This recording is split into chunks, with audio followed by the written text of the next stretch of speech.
It's a remarkable piece of footage. If it's a hoax, it's very well done. If it's not, then I would say it's probably revolutionary. It's a fake, in my opinion. If you continue to ask questions that are out of bounds, I won't hesitate to terminate this interview. This is powerful because this is not a staged event. This is real.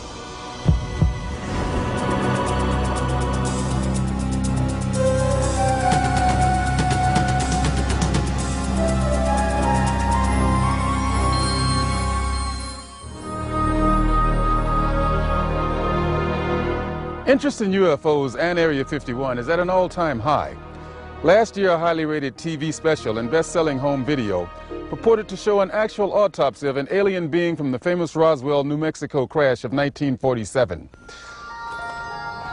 Many people and even some experts believed that autopsy footage was genuine. If that was indeed the body of an alien being from another world, could the footage in this program be the world's first hard visual evidence of an actual living and breathing alien being? An alien being communicating in an interview with a highly covert arm of the U.S. government? If the footage we're about to show you is genuine, then this could very well be the most important video in the history of mankind, proving once and for all that we are not alone.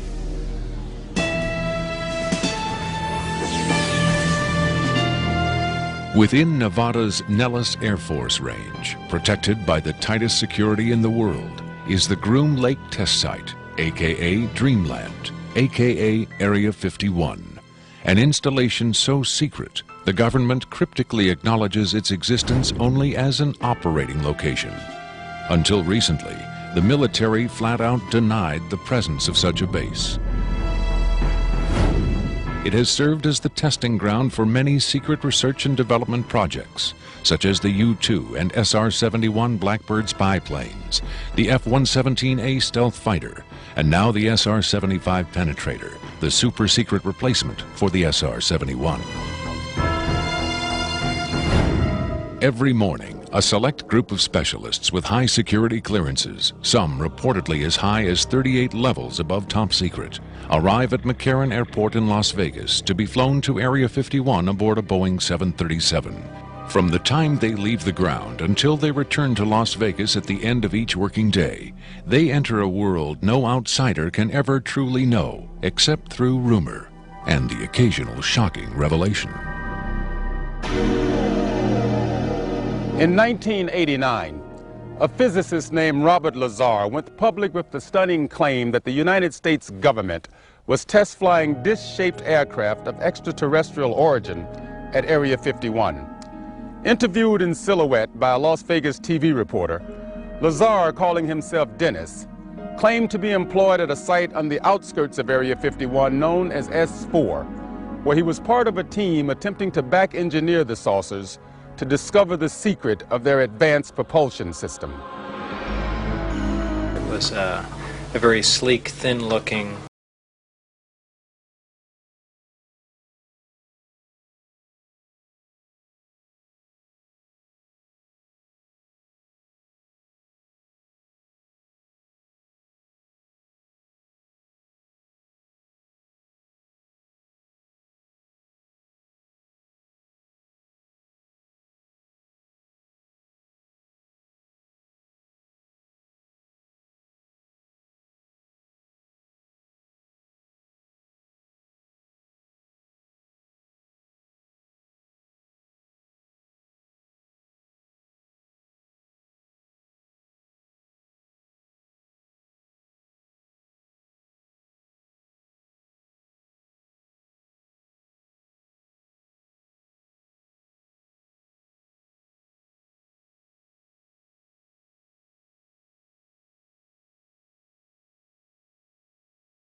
what's up there. Absolutely alien craft, there's no question about it. Well, first of all, the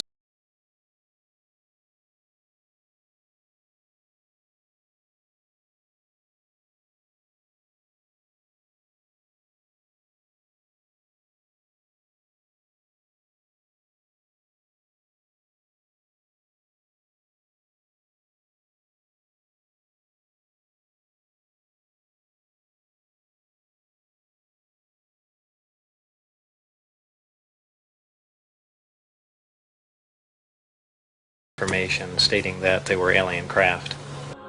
Along with Robert Lazar, rocket scientist David Adair is one of the few individuals who will go on record concerning his personal experiences with alien technology at Area 51. It was not of our origin. They shouldn't have let me see that. And then in the results of it, they locked me in a room. And the reason they locked me up in a room was because I wouldn't tell them any more about how the engine would function, and they started getting a little bit more perturbed about that. A former consultant to NASA and top aerospace companies, Adair claims that in 1971 he was brought in to study the engine of a downed flying saucer. What I was looking at was a technological marvel of its time, and it was a magnificent thing to see sitting there, and the whole situation just started really getting me more angry than anything, because the fact that they could sit on such a hunk of technology and not tell us about it. Here we are using liquid fuel engines and rockets at NASA, and here they got an engine that's probably, in theory that we know of, could be a speed of light, an engine capable of speed of light or even faster. Ufologist and lecturer Sean David Morton has appeared on Sightings, Strange Universe, and Hard Copy. He offers his own perspective on Lazar's stunning claim and the super-secret Area 51. Area 51 is approximately 135 miles north.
Like a number of flying saucers. It is out of Area 51 that the tape we are about to show you was supposedly smuggled. On Friday, July 26, 1996, the offices of Rocket Pictures, a producer-distributor of motion pictures and television programs, received a phone call. A male voice, identifying himself only as Victor, claimed to be in possession of a videotaped interview with an extraterrestrial being. Tom Coleman, president of Rocket Pictures, was intrigued enough to take the call. I, of course, thought this was some hoax. In fact, I thought it might have even been my brother at one point. But as we spoke, this was someone who seemed to be very serious. We went back and forth on this, and I basically decided that, you know, this is a little bit too weird for me. Thank you and goodbye. As I hung up, I had a very strange feeling that maybe, just maybe, there was something here. He said he had a tape of a space alien, an ET, that was being held in a military installation in Nevada. I'm not sure as a prisoner or a guest. And he had this on tape. As we've already heard from Sean Morton and others, this is not the first time allegations have surfaced that the U.S. government is playing host to extraterrestrial biological entities, or EBEs.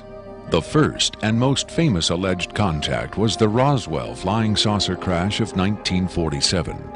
This is the incident from which the alien autopsy footage supposedly originated. But there have been persistent rumors that not all of the aliens retrieved from the Roswell crash were dead. The final fate of the survivors, if any, is unknown. 2 years later, however, in 1949, another alien is reported to have survived a saucer crash, and this being, known as EBE-1, was taken into custody and kept at a safe house. EBE-1 supposedly suffered from chronic health problems, which the doctors of the time were helpless to treat. According to a controversial, possibly fraudulent briefing document dating from the Jimmy Carter administration, EBE-1 was interviewed by means of pictographs, from which it was learned that he came from the Zeta Reticuli star system. Can we eliminate one or more of these categories from discussion? The laborious process of developing a set of symbols that could be used and understood by both human and alien amounted to the creation of a new language. If such an effort was made, it represents the greatest achievement in linguistics since the deciphering of the Rosetta Stone.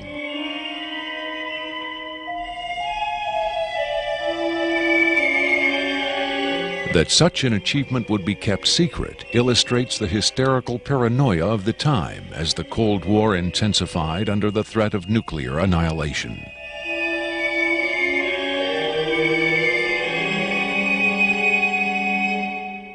The so-called Carter-Aquarius briefing document states that EBE-1 died of unknown causes on June 18, 1952.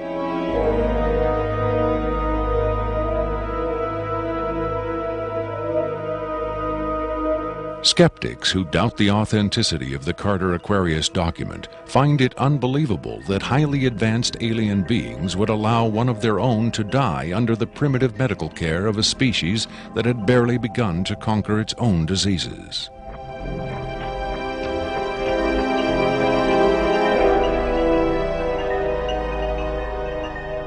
But as we will hear, there are those who claim that to the aliens, death is not a final end to be feared, but a mere transition. It was in the late 40s and early 50s that the U.S. government's policy toward UFOs was formulated.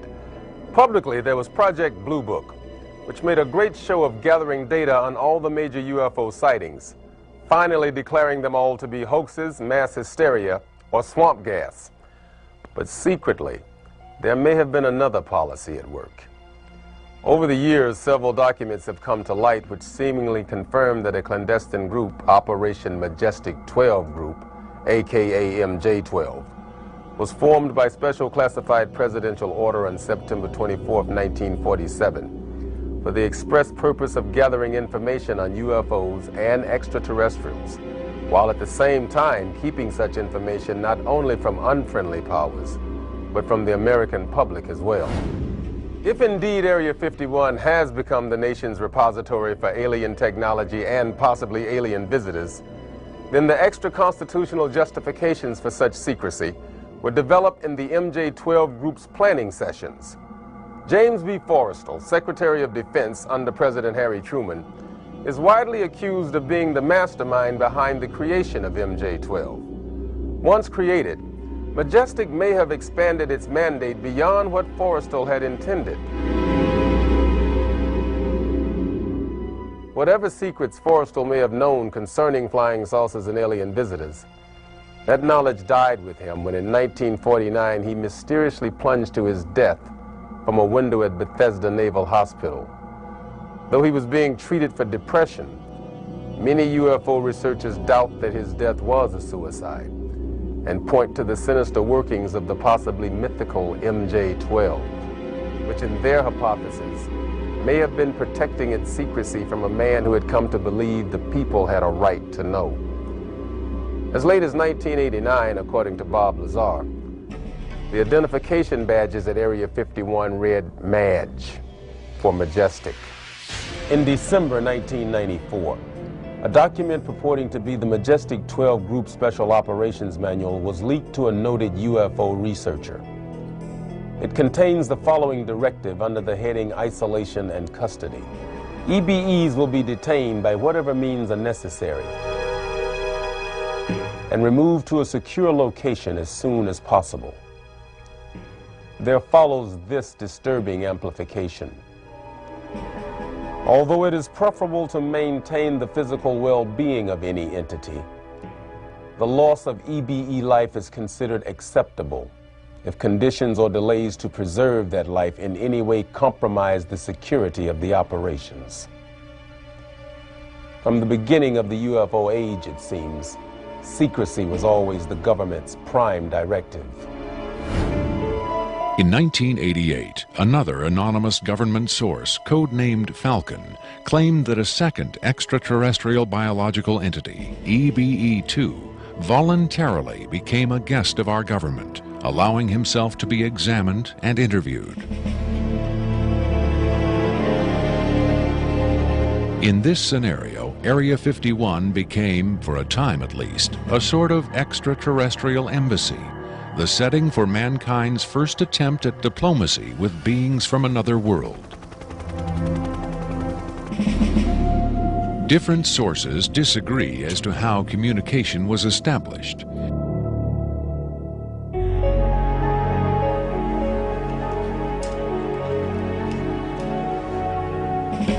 There is universal agreement that the EBEs are incapable or unwilling to speak human language.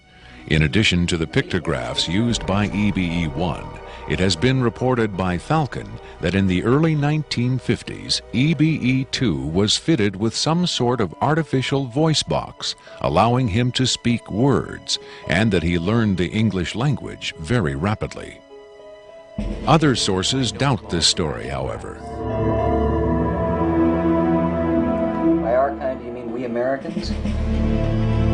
What has been reported most persistently is that the aliens communicate via thought projection, or telepathy. They would have been tortured, made to give up their secrets, instead of questioned in this friendly manner. We cannot be forced to communicate. Has it been tried? Not by us. We speak to who's ever willing to listen. The idea of telepathic communication with alien beings carries with it the same doubts and controversy attached to telepathy itself. Do the practitioners of this ancient art really have the ability to read minds? Or are they crafty charlatans who simply tell the listener what he or she wants to hear? If the cynics are right, then the self-proclaimed telepaths recruited by the government in the 1950s were playing an astoundingly daring hoax by claiming to speak for the mute visitors from the stars. Defenders of telepathy call this notion preposterous and point to the long history of government-funded research into mind reading as proof that their science has merit. In the last 4 decades, there have been persistent, often contradictory rumors and even eyewitness accounts of other alien visitors meeting secretly with military or government officials. But what about today? The Tester Corporation has recently come out with a model kit of Gray, the extraterrestrial life form, and a scale model of the so-called sport model, the UFO Bob Lazar says he studied at Area 51. This UFO kit has quickly become one of the most successful model kits in the history of the company. If the military is, in fact, conducting tests of extraterrestrial spacecraft at Area 51, then where are the alien creators of these craft? In his first TV appearance under the pseudonym Dennis, Bob Lazar was asked if there are living aliens at Area 51. Clearly nervous, he evaded the question by saying, quote, I really want to steer away from that right now, unquote. In subsequent interviews, however, he admitted catching a glimpse of two scientists talking to a strange short figure with long arms. He also reported seeing several documents that seemed to contain first-hand information on alien civilizations. Lazar is skeptical of a claim made by Falcon that a group of EBEs have been given complete control of a separate base within Dreamland. But he does admit having read a report of a tragic misunderstanding between military personnel and alien beings in the late 70s. Lazar states that it had to do with bullets the MPs were carrying, and that the bullets might explode, possibly due to a field the aliens had generated in that area. This encounter supposedly resulted in the deaths of all the humans involved by head wounds. But if there was ever a large-scale alien presence at Area 51, Lazar saw no evidence of it doing his work at S4 in the late 80s. Is it possible that the deadly misunderstanding of 10 years earlier brought human-alien cooperation to an end? In his September 21, 1987 speech to the UN General Assembly, President Reagan himself did little to dispel the notion that this deadly misunderstanding brought human-alien cooperation to an end.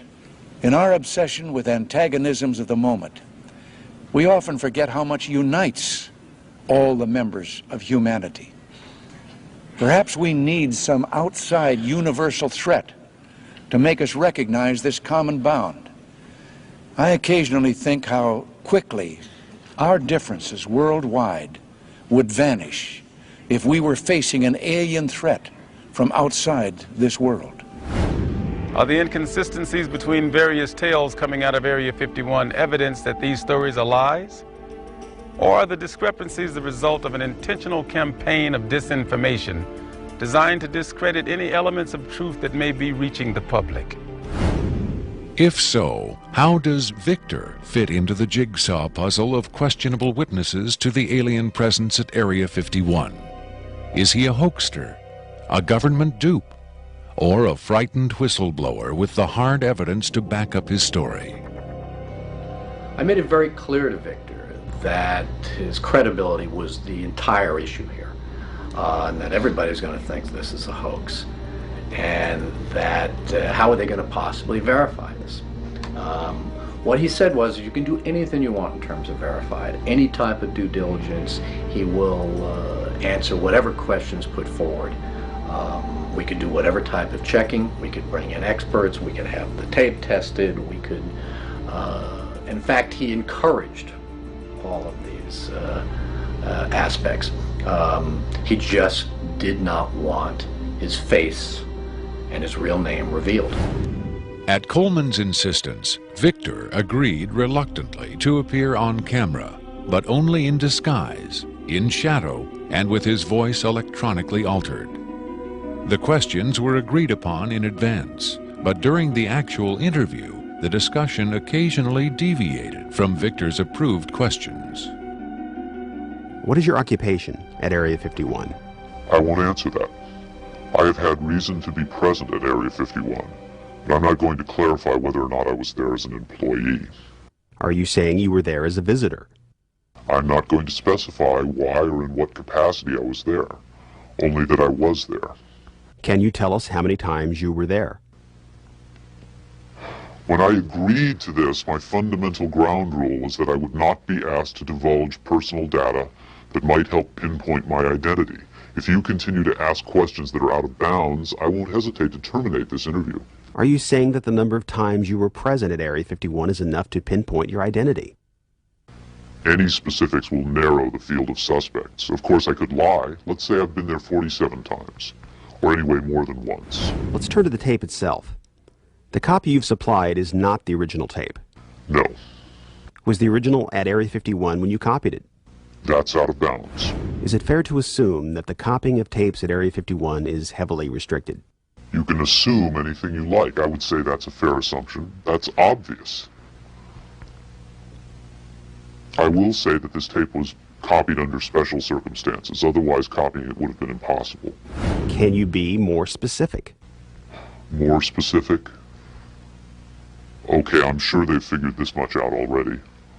Recently, there was a wholesale transfer of video documentation from analog tape to digital disk storage. In a couple of instances, this allowed data to leak from a highest security system to a less high security system.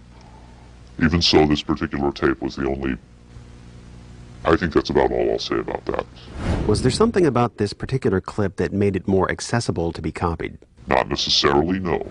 Was there something about the content that caused them to file it differently or give it special handling? This interview was terminated. The interview resumed only after a discussion of the ground rules. Have you personally seen the alien being that appears in the tape? Yes, I have, but I stress I was not necessarily present at the interview session that appears on the tape. I'm not going to be specific. I may have encountered the being at another time. What can you tell us about the alien interview we're about to see? This one is rather recent, very late in the series. The interview process has been ongoing since the being arrived, which was in 1989. Approximately twice a month, they sit it down for a session that generally lasts from 3 to 5 hours. If they try to go longer than that, or if they schedule the sessions more frequently, the being becomes unresponsive. There's a fair amount of infighting among the scientists from different disciplines to get their questions asked. What has the alien revealed? Various minor technical details of the saucers. The physicists and engineers are frankly frustrated. They feel the being is withholding information. Possibly concepts are getting lost because all the information has to come through a telepath. But also it may be that the bulk of their scientific knowledge is just too advanced to be translated into our primitive conceptual framework. It's analogous to if a human scientist were to try to translate quantum mechanics into the grunts and screeches of a chimpanzee. That's not a very flattering comparison. Frankly, there's a high attrition rate for scientists in the program. You'd think they'd be energized by the challenge. But a lot of them take the ego deflation very hard when they find out not only how much they don't know, but how much they aren't even capable of understanding. What else has the alien communicated? Oddly enough, the being seems to have a much easier time communicating spiritual concepts.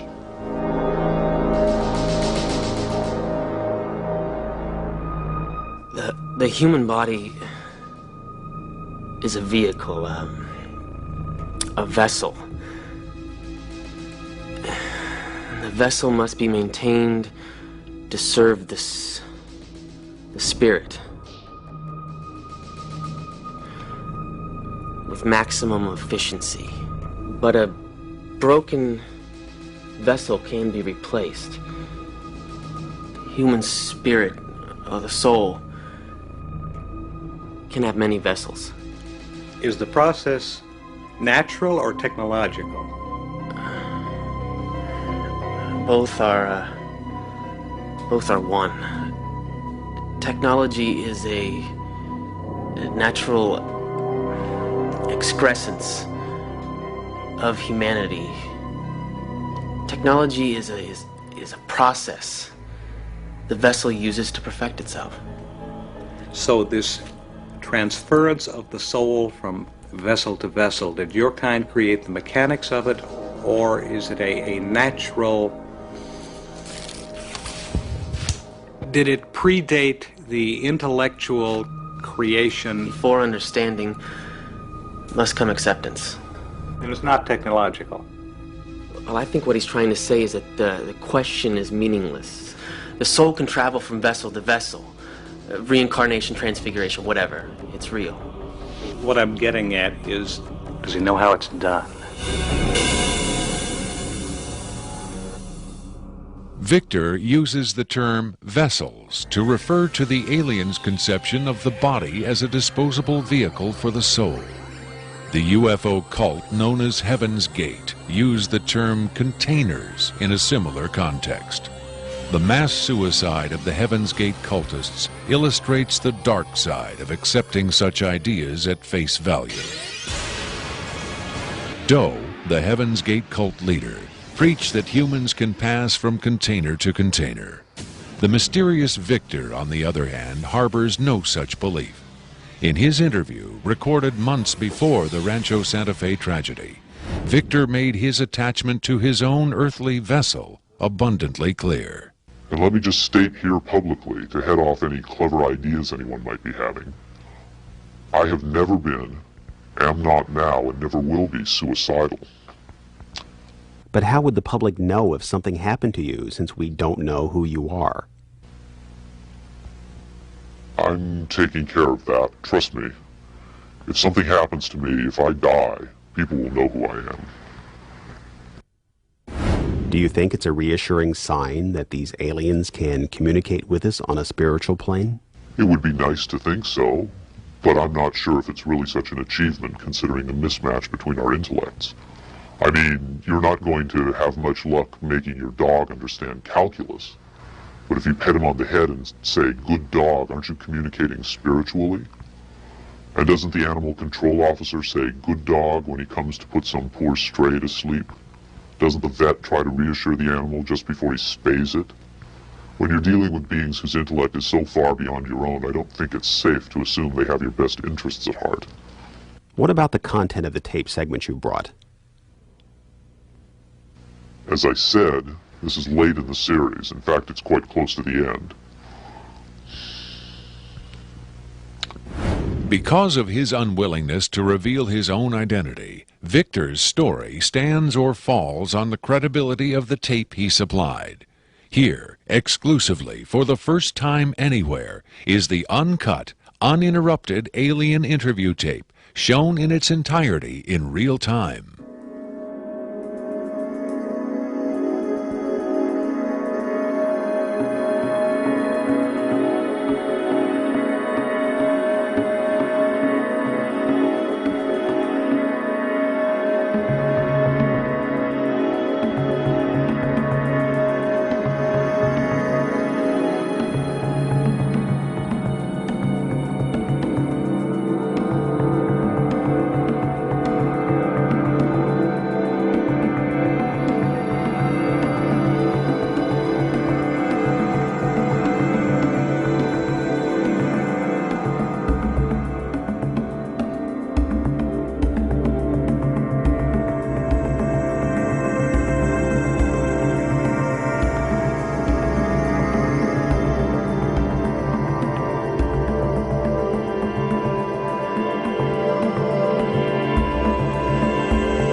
You removed the soundtrack from the tape before you turned it over to this program. That's correct. I can't allow the voices of the project personnel to be heard by the general public. There's a very good chance their family or friends on the outside might recognize them. Isn't your purpose in releasing this tape to expose Area 51 to the world? My purpose is to expose the existence of the aliens, not compromise these individuals. I made the decision to come forward. I'm taking precautions to protect my own identity, and I don't think it's fair for me to put these others in danger of exposure. In any case, the interview on the tape went nowhere. It was interrupted, as you'll see. Can you describe for us what we're seeing? All right, we're looking at the interview suite at S4. It's kept dark for the comfort of the aliens. The figure who is just barely visible in the left foreground is the telepath, and behind the camera is a raked seating area for observers. Although in this case, I believe the only other person present was a military aide. The alien is seated behind a glass partition in a biocontainment area, which is maintained at biosafety level 2, the lowest designation. That's primarily for the protection of the aliens, not us. The theory is that if they were going to infect us with an alien bug, it would have happened 50 years ago. In fact, all the indications are the aliens eliminated microbial and viral life from their own ecosystem long ago. They aren't susceptible to our diseases directly, but it has been shown that microbes can reproduce and form colonies within their respiratory systems, which tends to exacerbate the debilities they seem to suffer anyway in our environment.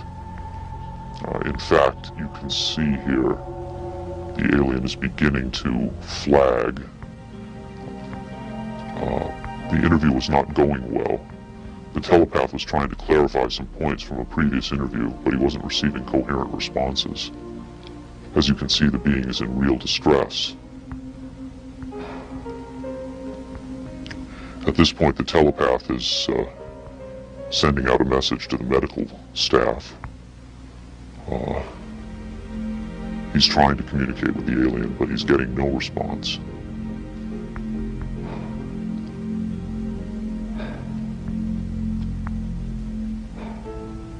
There's very little he can do. There's no direct connection between his space and the biocontainment area. That's the aide stepping in on the right. The medical staff should be there by now. They're slow in responding.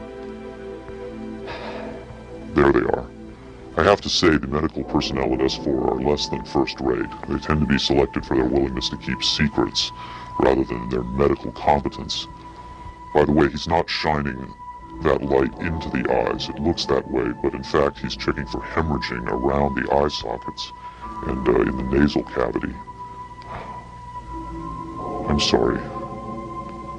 It's very hard for me to watch this.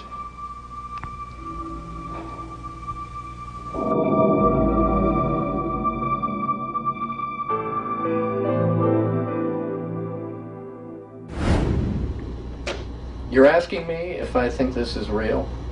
That have I finally seen a space alien? You know, I don't know. But I do know this. I know that this is not a tricked up version like the Alien Autopsy. It doesn't attempt to distract you away from the alien. It doesn't have that cinema verite, black and white.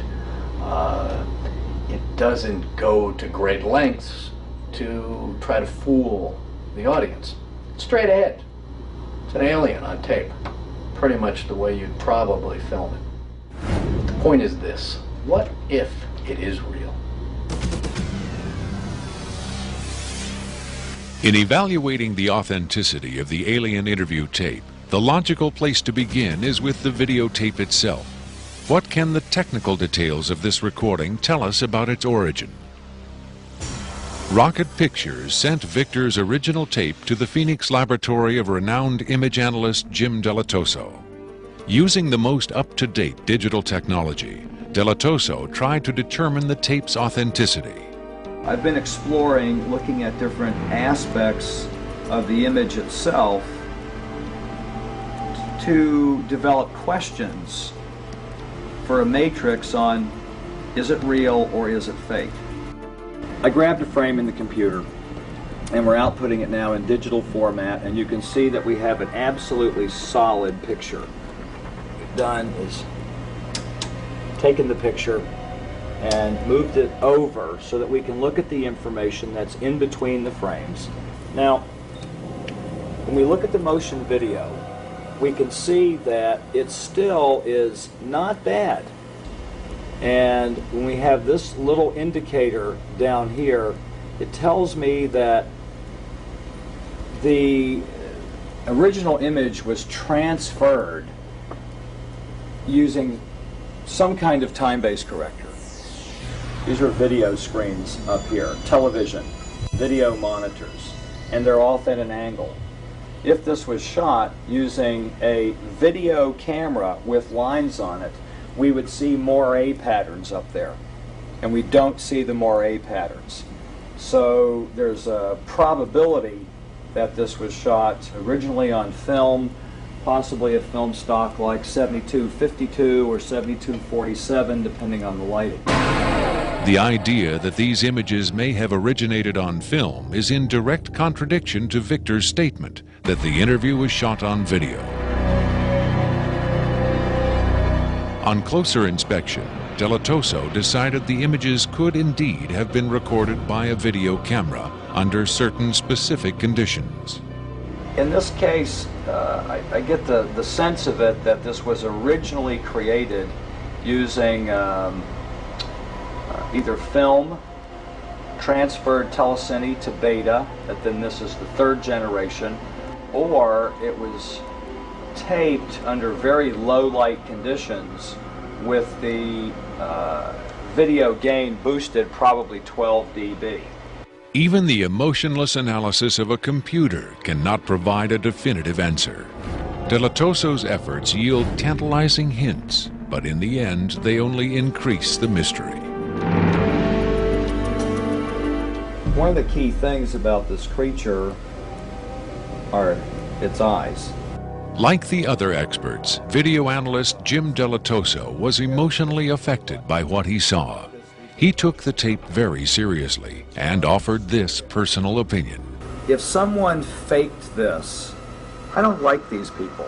I think it's a bad thing for people to do, because if extraterrestrials come here, it's an incredibly important thing to understand who they are and why are they coming here. If this is not faked, I think we've got a glimpse here of a sense of communication with someone who came from a long distance away. When asked his opinion of the alien interview, Adair was careful to answer only in terms of his own experiences. If you're referring to the film where it's aliens being interrogated at Area 51, I don't know. I've never seen a UFO in my life. I've never seen aliens pickled in a jar or anything like that. But I know I saw an engine that wasn't from our terrestrial technology. If you look at an engine like that, it came out of a craft. If it come out of a craft, then that craft has occupants. So it's very logical to assume then that those occupants could still be here and they could be interrogating them, or they could have downed another craft since 1971. Makeup artist John Criswell has provided special effects creatures for many Hollywood motion pictures and television shows, such as Spaced Invaders and Babylon 5. Hired by Rocket Pictures to create the aliens for the recreation segments of this program, Criswell was very interested to finally see the real thing. By Hollywood standards, I would say it's a pretty decent puppet. Well, to be honest with you, I would love to buy this being real, but it's probably a hoax. Well, I think this is a really cool design, and it's a great concept, but I think I could have done better. Whoever did this, I mean, they could have a job in Hollywood in a minute, no problem. This one has a much creepier quality than the alien autopsy tape, I think. That one I definitely didn't buy just because of the way it laid on the table. There was a couple of things. This actually, whoever did this was, or if someone did this, they were very clever because it hides a lot of stuff. So that's what makes me kind of disbelieve it a little bit. But, you know, who knows? Criswell thought the alien exhibited movements that would be difficult to fake. There are moments when this looks very real, and I don't know how they did certain little things about this. So right when I would say that it's definitely a puppet, he moves a certain way, or he'll lift up in the frame and all that, and all these little things are important to the, you know, to the character of him. Academy Award winner Rick Baker is one of Hollywood's reigning masters of makeup effects. He transformed Eddie Murphy into a 300-pound man for The Nutty Professor and has created monsters for countless films, including An American Werewolf in London and the UFO-related Men in Black. Baker dismissed the tape as a fake. Yeah, this doesn't fool me. I don't buy this. I think this is a puppet, and you've got a table in the foreground that's hiding the rest of its body. You've got some kind of, whatever that instrument is in the foreground, it's also lit very mysteriously. I think if you were going to record this alien, you would want to see it, and you wouldn't want to hide it behind a table, and you would light it in a way that would show up much more than this. And this particular movement, this head-jerking movement here especially, looks very puppety to me. It looks a little overdone and very much like a guy with his hand inside this thing maneuvering it. I guess he's supposed to be ill here. Is that what's going on? It just looks like they went to a great deal of effort to hide as much of the anatomy other than the head on this puppet, and I just don't buy it. I would be willing to stake my reputation on the fact that I think this is a hoax. It's very interesting to see, though. In Baker's opinion, there was no controversy at all. It's a fake, in my opinion. We could build better. We have built better. UFO expert Robert Dean, on the other hand, had no doubt whatsoever that the tape was authentic. This is powerful because this is not a staged event. This is real. In the 1960s, Robert O. Dean served as an Army intelligence analyst at NATO headquarters in Europe, where he claims to have seen first-hand evidence of alien beings and their artifacts. Retired from the Army, he is now a highly regarded UFO researcher and analyst. Dean was asked to view the tape and offer his expert opinion. Treating him like a piece of livestock, wiping his lips. Calling on his own first-hand experience for comparison, Robert Dean was stunned and moved by what he saw. That breaks my heart.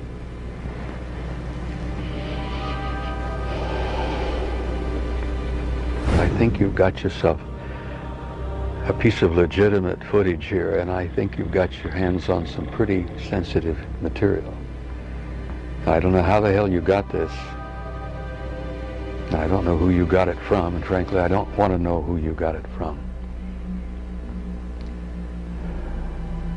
But you got yourself a tiger by the tail with this footage. I would say, and I know that that's one of the things you'll ask of me, is that you've got yourself some legitimate footage of one of the little guys being interrogated and filmed. And there's a reality to it, and there's a sensitivity to it that literally breaks my heart. But I tell you very strongly, you've got something here that is very sensitive. Well, I know that the level of classification on this kind of a thing is so far damned above top secret that you can't imagine how sensitive this kind of thing is, and how delicate it is, and how tightly the government sits on anything like this. Sean Morton looked for clues to the tape's authenticity in the technical details of the interview's setting. Okay, there's a couple of interesting things about the tape right off the bat. Morton tried to decipher the time code at the bottom of the screen. First off, what you're looking at in the time code is DNI's Department of Naval Intelligence. So Department of Naval Intelligence, this would probably be a file number 27. It could be a security level, however, because security levels are supposedly go up to Q36, or the highest ones that we know about. The first interesting thing about that is that I'm noticing what looks like a medical monitor, and look at how slowly and erratic the heartbeat is. The heartbeat is literally 1, 2. It's very, very erratic, and it looks as though the heartbeat being as erratic as it is only about, from counting that, it looks like it's about 30 a minute or so. Morton suggested an alternate explanation for the video's dim lighting. One of the unusual things about most of these particular race of aliens is they are very, very sensitive to light. So a lot of these interviews are conducted in very darkened rooms. To Morton's eye, many features of this alien dovetailed with accounts of other first-hand contactees. Another strange thing about the physiognomy of these creatures is, as well, is if you will notice that the neck itself is not at the back of the head like a human being is. The neck is actually in the center of the head, which is what actually gives it problems holding its head and its neck up. Whatever this is, it's being taken, the interview is actually being done through a piece of glass, which is probably something somebody faking the photographs probably wouldn't think about. Right there we see that the creature appears to be choking. The dark eyes, in many cases, are actually a form of lens that guards the creature against untoward sunlight. It's a remarkable piece of footage. I mean, it's very, very, very, very interesting. If it's a hoax, it's very well done. If it's not, then I would say it's probably revolutionary. Another expert who was asked to examine the tape was Michael Hesseman, one of Europe's leading UFO researchers and author of the international bestseller Beyond Roswell. When I got the first information about the alien interview footage, and when I saw the first picture, I said, there might be a connection to a real incident. Hesseman was intrigued both by the alien's appearance and by Victor's claim that the being arrived at Area 51 in 1989. If it is authentic, it might be the most significant film ever published, ever shown on television. For several years now, Hesseman has been investigating reports that the South African Air Force shot down a flying saucer in the Kalahari Desert in 1989. According to Hesseman's sources, 2 survivors were retrieved from the downed saucer. One was sent to Wright-Patterson Air Force Base in Ohio, and the other to Area 51.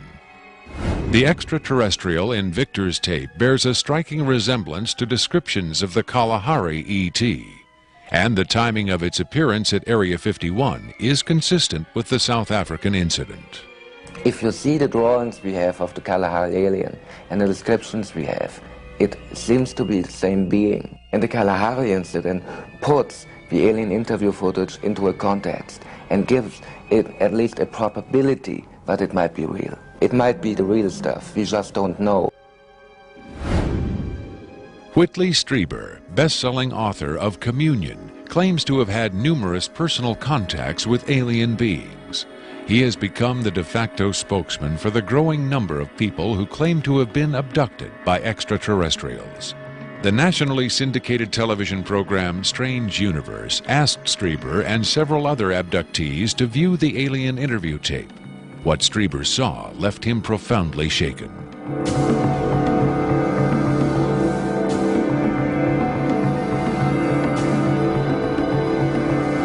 Strieber would not agree to be interviewed on camera for this program, but on Strange Universe, he had this to say.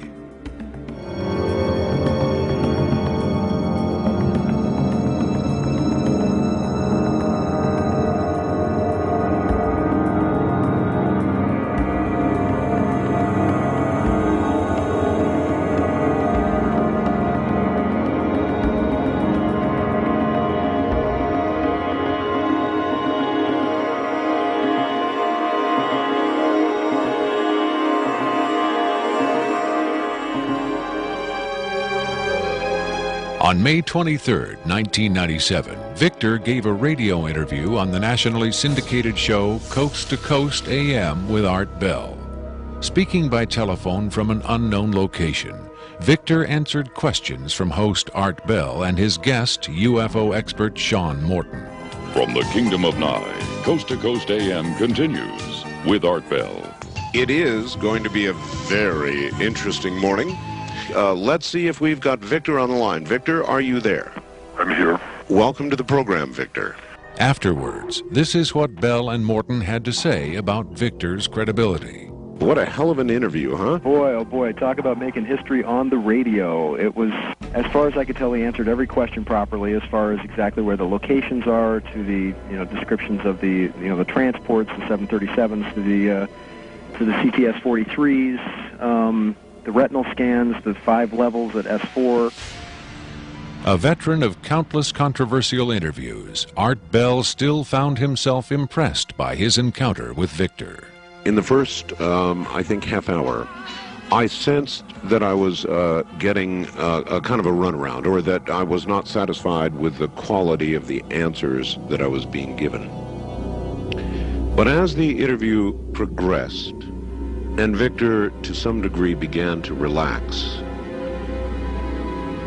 I began to get a different sense, and that was that he was telling me the truth. I think Victor was scared. I think Victor really is scared. And so my judgment of the interview after about the first, maybe 20 minutes, half hour, is that we began to get some real information. It was a significant milestone. There's no question about that in broadcasting.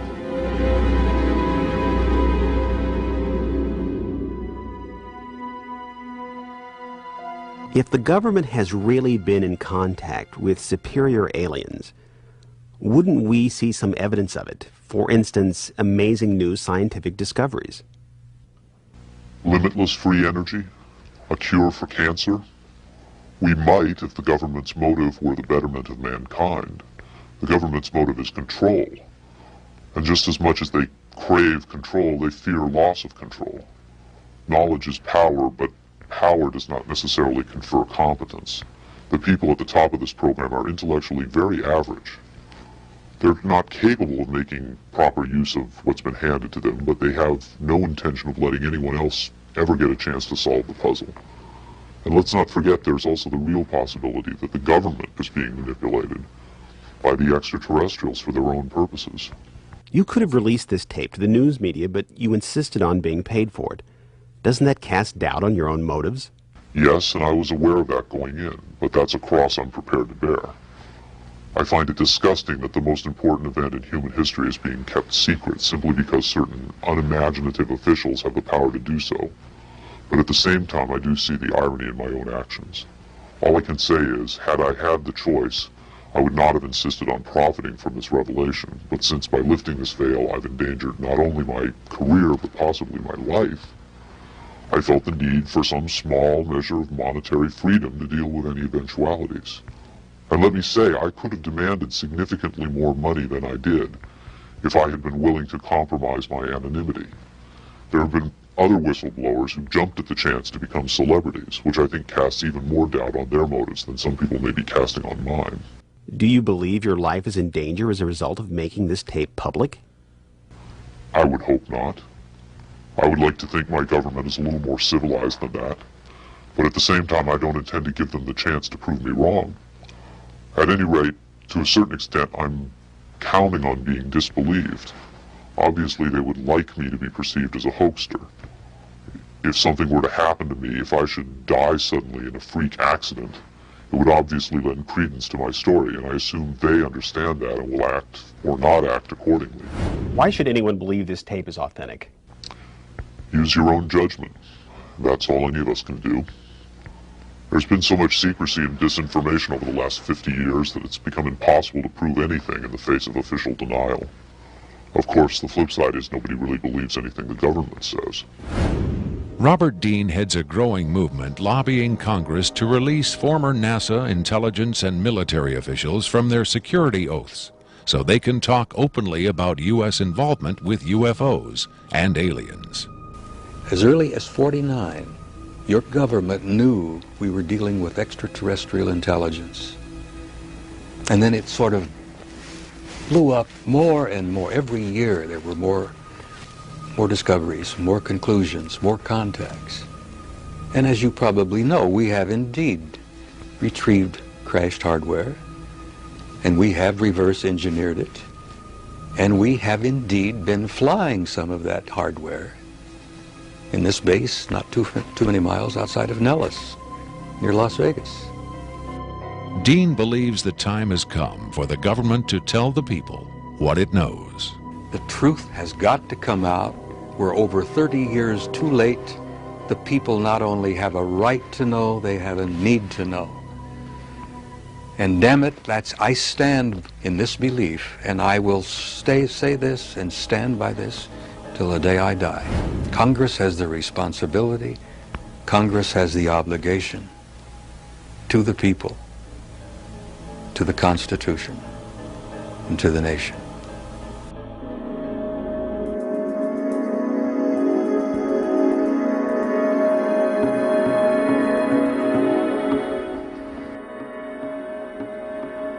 Did this alien die? I can't answer that with certainty. I do know the interviews came to an end. Whether the being died or was retired, and I don't mean that in the spy thriller sense of having it killed, I mean retired from the interview process. I just don't know. I'm fairly certain it didn't go home, at least not in the physical sense. But these beings, they don't seem to be very concerned about dying or avoiding death. Why do you think that is? Maybe they know what comes after death with more confidence than we do. Maybe there's another vessel waiting for them on the other side. The other side? Yes, which may in fact be where they come from in the first place. I've heard the claims that they come from Zeta Reticula or the Pleiades, but it hasn't been established that they come from out there at all. Their saucers may not travel through space as we know it. They may fold in from another dimension, another reality. You make them sound almost supernatural, like angels or devils. Supernatural is just a term for aspects of nature we don't understand. For many people, they certainly do serve the functions of both angels and devils, forces we can't comprehend. Have you had enough of me? I think I've earned my money.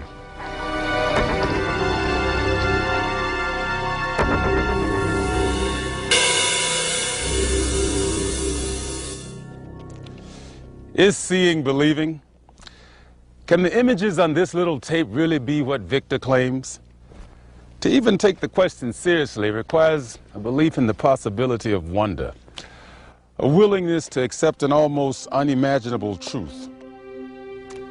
It's far easier and safer to label it a hoax. I'm standing on Nevada Highway 375.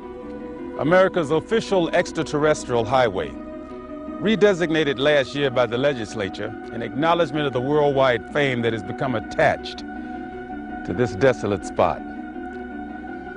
Beyond those mountains is Area 51, the most widely discussed secret place on Earth.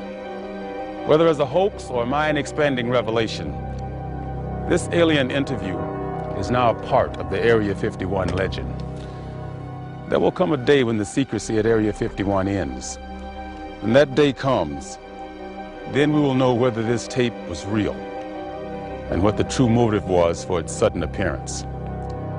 Until then, we can only speculate, investigate, and hope.